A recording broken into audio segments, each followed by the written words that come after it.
we are going to start with the front axle. Seems fairly easy. It's not a whole lot of parts compared to the portal axles. So we'll go ahead and dive right in. We are going to start with the ring and pinion, which actually on this one is one solid piece. You don't have to bolt the ring gear to the locker. So this locker is one with the ring gear. And then we've got these bearings, which are what, 7 by 14 by 3.5.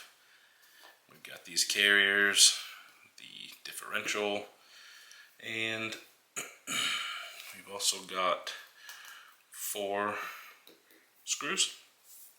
So this will work with bearings on either side of this, and then these will lock into here on either side. Then that is your ring gear combined. Let's see if I can zoom in. That is your ring gear with the, I'm gonna call this a carrier since it's what holds it. That spins fine. And we've got this big boy bearing, which is a 5 by 14 by 5. And that slides in here on the front. If I can get it to sit in there properly. Snaps right in. And then you've got one of these, what size is this one? 5 by 11 by 4. Goes in the back side. Pinion gear comes from the inside at back. And you've got the carrier with the differential ring and locker. Sits on there fine. Then you come in with these 4 screws.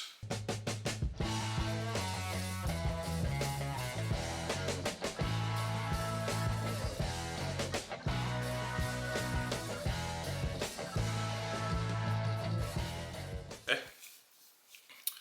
That's together. And from there, this is, well, we'll go ahead and grease it because it's going into the housing next. So I got the same, I just refilled this grease tube from the last video, but this is actually the Lucas waterproof grease.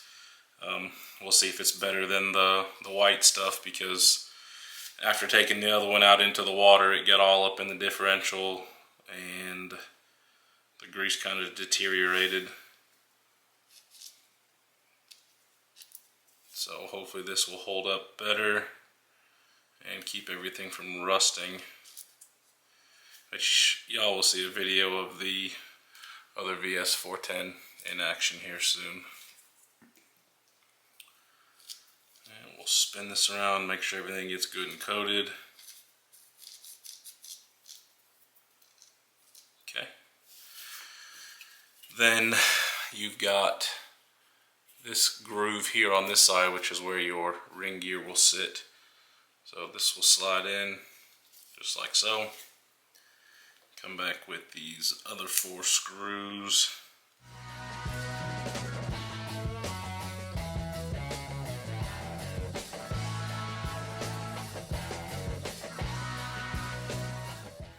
Alright, so differential is in the housing. And this one actually didn't come with shims for when you put the drive shaft on, so hopefully the plastic drive shafts will help pull this out so that it will not come through and get bound up on anything. We also don't have brass tubes that go inside like the portal axles did. So we're going to come in with 5 by 11 by 4 millimeters bearings. These will sit on the inside, here and here, just like that. One on either side. And then we'll set this off over here. We've got knuckles.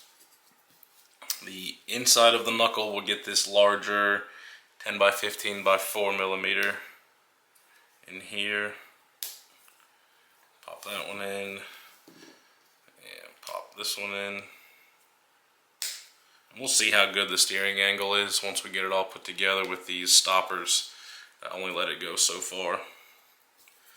I might shave those down and get a little bit more throw out of it, as long as it doesn't tear up the shafts. So it's showing it sitting like this in the instructions, and looks like your knuckles go this way. So we're going to start with the long side, and it will go right inside that bearing, and then we'll come in with another bearing on the outside. Slide it into place, run smoothly, and we've got these pins. Pins run through here, sit kind of half and half, and then we've got this wheel hex. Set that up. I'm going to break out the Loctite again, blue Loctite. I'm a firm believer of blue on blue Loctite. Blue Loctite on anything metal to metal. Unless it's a pinion on a basher, then you'll want to go with some red. But we've got these little baby grub screws. These little grub screws will screw into the end and will actually hold all of this together.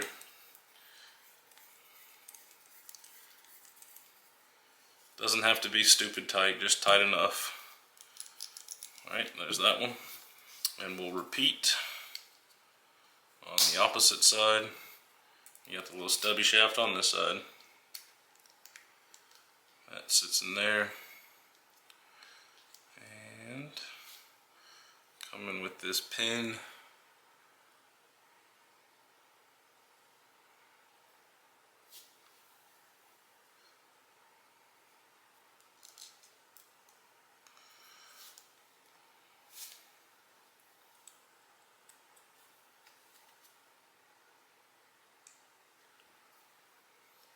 Just a little dab will do you. It'll pull all around everything. I do like to wipe any excess off just to keep it from getting on any plastics. I don't have my rags over here, so I'm just going to wipe it back down on the table. It ain't going to hurt nothing. Then stubby shaft goes in the short side with the pumpkin. Alright. Long shaft goes in, this would be what, the passenger side. Lock that in, spin that around. And you've got 1, 2, 3. Oh, look at that, I missed a step. Wondered why I had a couple extra screws laying around. So we've got these last two thicker head screws that actually go on either end. And it looks like, what is it, a bearing retainer or a stop? It's a possibility. Doesn't really tell you what it is. Well, it's definitely not a bearing retainer, if you can see that. Not quite sure what that goes there for, but the instructions say to put it, so I guess we'll do it.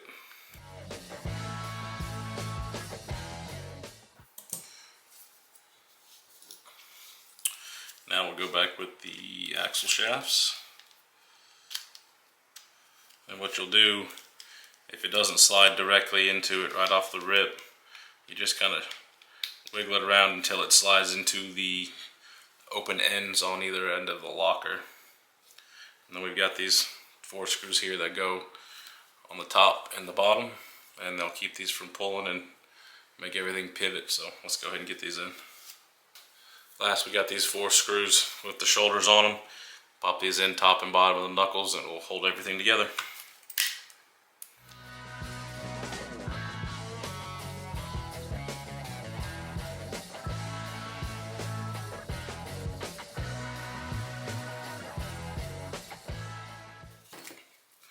Alright, so those are in. I'll come back with the hand tool. Tighten that one down. Come in and tighten this lower one. Yeah, those are just about fully snug. And it's still spinning freely, so that's a good design there on Vanquish's part. I've had other axles where you put these down tight and it no longer pivots. And you got to back them out, and then you know you're not all the way tight, and you run the risk of it backing out. So that is the fully assembled front axle, and we'll hop right into the rear axle. And I see.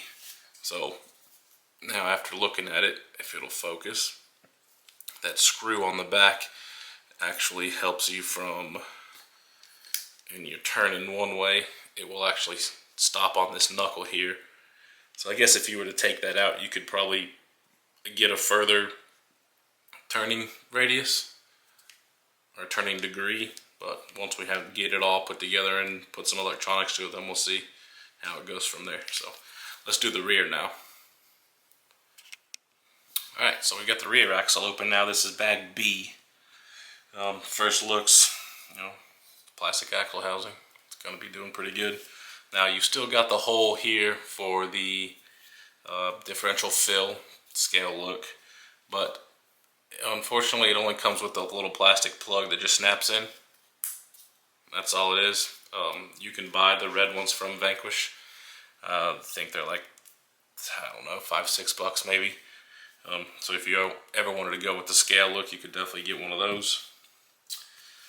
So just like the front ring and pinion, you've got your locker with your ring gear, 2 outside bearings, and then the bearings for the pinion. So I'm going to go ahead and get this put together, get this all screwed in, greased up and into the axle tubing. Since we've already seen it on the front axle, I'm going to go ahead and speed this up so make this process a little bit smoother.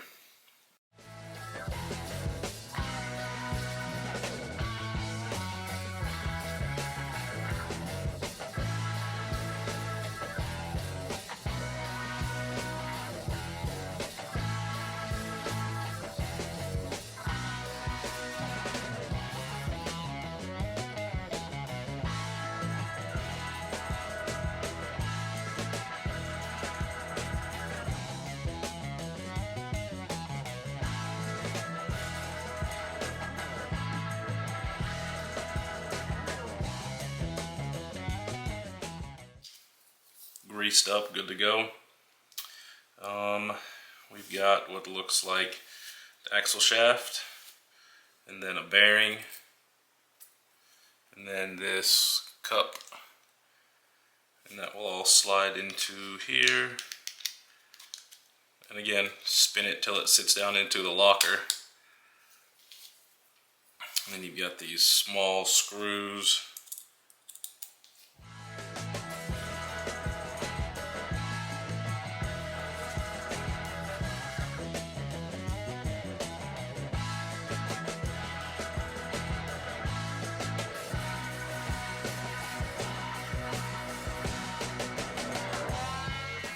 Okay, axle shafts are in, and then we've got these little shims right here that are going to sit on the outside here, kind of sit down inside of that cup to help keep this from wobbling.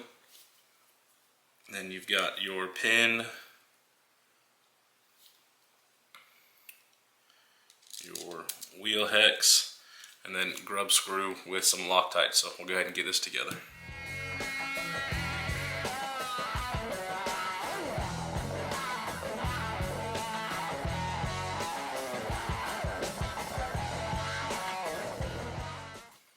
Alright, and that's it. So now we have the front F10 straight axle and the rear F10 straight axle assembled. So that's it for this video, guys. Thanks for watching. Give me a like, thumbs up, subscribe, comment. Let me know if you saw something I might have done wrong. Let me know if you want to see anything different that I'm doing. So follow along. Thanks for watching, and we'll get back to the next build here soon.